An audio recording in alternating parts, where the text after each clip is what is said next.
I don't know about you, but I am really good at starting journals and not finishing them. That was the case for the journal that you see here that I started back in 2018 as a photo journal for our daughters. And I lasted 1 month before I gave up on the process because it was too complicated.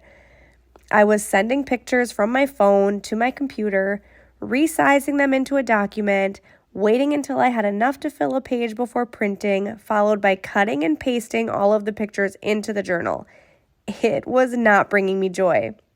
But now that I have my HP Sprocket Select, I am starting over with this journal. It is so easy to print photos directly from your phone using the HP Sprocket app. And not only can you print single photos, you can also create collages with up to 4 photos, which will be perfect to add variety to the photo journal for our kids. The best part, the photos that you print are stickers. No more cutting and gluing for me. I cannot wait for our kids to flip through these pages throughout the years and relive all of these wonderful memories. Here's to a fresh start and finishing something that I started 5 years ago.